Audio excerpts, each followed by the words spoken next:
Shalom, and welcome to another weekly update by 119 Ministries. Israel's Air Force on Friday bombed a militant base in Lebanon used by allies of Syrian President Bashar al-Assad and radical Islamists in retaliation for a rare cross-border rocket salvo a day earlier, Israeli and Lebanese officials said. There were no reported casualties in the Israeli raid near the Rashidiyi Palestinian refugee camp between Sidon and Beirut, or the rocket strike on Thursday in Israel's northern Galilee region. Israeli Defense Minister Moshe Yaalon called the airstrike a response to the rocket fire and said he holds the Lebanese government responsible for what happens in its midst and won't accept any shooting or provocations. An al-Qaeda-associated Sunni Muslim group calling itself the Brigades of Abdullah Azzam claimed responsibility for Thursday's attack on Israel. Also, UN inspectors in Syria face a race against time to get to the site of an alleged chemical weapons attack to gather vital evidence. But the big question Friday is whether red tape will prevent that. Since it's not a working day in Syria, government offices are closed and many government officials are off. Syria's heavy bureaucracy may also mire the progress of the international demands for access. The UN team is in Syria to examine previous claims of chemical weapons use at 3 unrelated sites, so it needs special permission to go to the scene of the latest alleged attack in Ghouta, a rebel stronghold on the outskirts of the capital.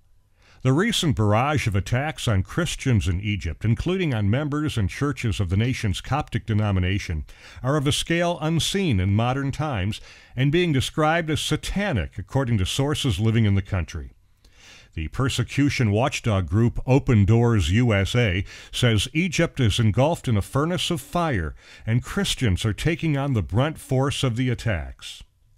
The attack against the Christians in Egypt is nothing less than a furious satanic attack that aims at terrorizing Christians, imprisoning them at their homes helplessly with no guarantee of protection, so their love, peace, hope, and testimony may be neutralized, stated an anonymous Christian leader whose name is being withheld for security reasons in a commentary obtained by the Christian Post.